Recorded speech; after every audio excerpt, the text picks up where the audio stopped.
সবাই ধনী হতে চায়, কিন্তু বেশিরভাগ মানুষ বিশ্বাস করে ধনী হওয়া ভাগ্যের উপর নির্ভর করে। কিন্তু এই ধারণাটা সম্পূর্ণ ভুল, কারণ ধনী হওয়ার জন্য প্রপার প্ল্যানিং এবং স্ট্র্যাটেজির প্রয়োজন হয়। এর পাশাপাশি কিছু অভ্যাসও পালন করতে হয়। পৃথিবীর অন্যতম ধনী ব্যক্তি ওয়ারেন বাফেট মনে করেন এমন কিছু অভ্যাস আছে যেগুলো যে কাউকে ধনী বানাতে পারে। অনেক ইন্টারভিউয়ে ওয়ারেন বাফেট এই মানি হ্যাবিটের কথা উল্লেখ করেছেন। তাই আজকের এই ভিডিওতে ওয়ারেন বাফেটের উল্লেখ করা 6টি মানি হ্যাবিটের কথা আলোচনা করব, যেগুলো পালন করলে আপনিও টাকা সঞ্চয় করতে পারবেন, ইনভেস্ট করতে পারবেন এবং টাকা থেকে আরও বেশি টাকা বানাতে পারবেন। তাই এই ভিডিওটি অবশ্যই শেষ পর্যন্ত দেখুন। তো চলুন ভিডিওটি শুরু করা যাক। নাম্বার 1, কখনোই কোনো সুযোগ হারাবেন না। ওয়ারেন বাফেট বলেন, সবসময় এন্টারপ্রেনিয়ারদের মতো ভাবতে হবে। একজন এন্টারপ্রেনিয়ার সবসময় সুযোগ খুঁজে। জীবনে ছোট বড় যে কোনো ধরনের সুযোগ কাজে লাগাতে হবে। ওয়ারেন বাফেট নিজেই ছোটবেলা থেকেই ইনকামের ছোট বড় সব ধরনের সুযোগ খুঁজতেন। তার প্রথম বিজনেস ছিল সুইংগম, সোডা, উইকলি ম্যাগাজিন বিক্রি করা। টাকা ইনকাম করার ছোট বড় সব ধরনের সুযোগ কাজে লাগানোর জন্য তার ফাইন্যান্সিয়াল নলেজ অনেক বেশি স্ট্রং ছিল। তিনি বুঝতে পারতেন কোথায় ইনভেস্ট করতে হবে, কোন কোম্পানি বেশি প্রফিটেবল এবং কোন প্রোডাক্ট মানুষ বেশি কিনেন। তার এই নলেজের কারণেই তিনি প্রত্যেকটি সুযোগ সঠিকভাবে কাজে লাগাতে পারতেন।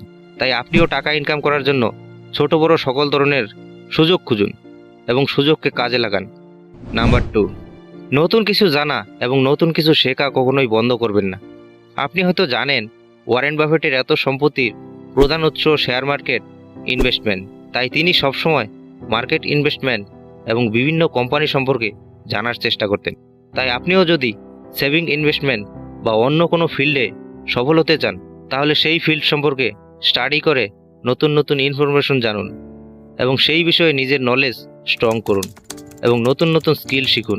ওয়ারেন বাফেট বলেন, আপনি যত বেশি শিখবেন তত বেশি উপার্জন করতে পারবেন। তাই শিখুন, নিজের নলেজ বৃদ্ধি করুন, ইনভেস্টমেন্ট করুন, সফলতা অর্জন করুন। নাম্বার 3, আয়ের থেকে ব্যয় কম করতে হবে। ওয়ারেন বাফেট বলেন, মানুষের আয়ের থেকে ব্যয় সবসময় কম করতে হবে। আয়ের থেকে ব্যয় কম করার জন্য অপ্রয়োজনীয় খরচ নিয়ন্ত্রণ করতে হবে। 99% লোক অপ্রয়োজনীয় খরচ বেশি করে। আপনাকে নেসেসিটি অ্যান্ড লাক্সারি এর ডিফারেন্ট বুঝতে হবে। মানে আপনাকে বুঝতে হবে কোনটা প্রয়োজন আর কোনটা শখ। আপনাকে সবসময় মনে রাখতে হবে যে প্রয়োজনীয় কোনো কিছুতে ইনভেস্ট করতে হবে। নাম্বার 4, সেফটি সবার আগে। ওয়ারেন বাফেট মনে করেন বেশি লাভের জন্য বড় ঝুঁকি নেওয়া বোকামি কাজ। তাই আপনাকে সবসময় ফোকাস করতে হবে আপনার মানি সেফটিতে। ইনভেস্টমেন্টে টাকা ডুবে যাওয়ার ভয় আছে। আপনি ততটা ইনভেস্ট করবেন যতটা ডুবে গেলে আপনি সহ্য করে নিতে পারবেন। তাই ছোট ছোট বাজেটে ইনভেস্ট করতে হবে এবং সবার আগে সেফটি নিশ্চিত করে তারপর ইনভেস্ট করতে হবে। নাম্বার 5, শর্ট টার্ম নয় লং টার্ম বেনিফিটে ধ্যান দিন।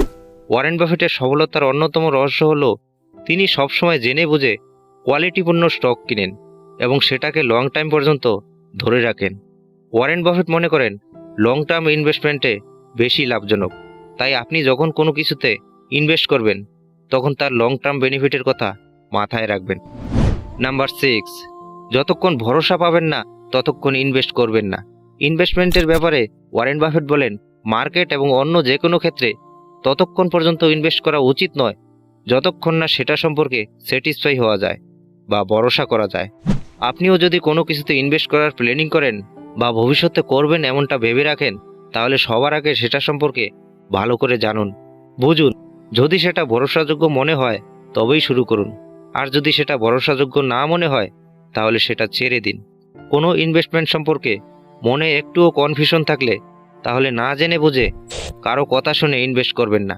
না জেনে বুঝে কারো কথা শুনে ইনভেস্ট করলে সেই ইনভেস্ট আপনাকে চিন্তায় ফেলবে এবং আপনি কনফিডেন্স হারাবেন।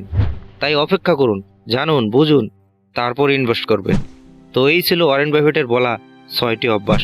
আশা করি এই অভ্যাসগুলো আপনাকে ইনভেস্টমেন্ট, সেভিংস এবং টাকা থেকে টাকা বৃদ্ধি করতে হেল্প করবে।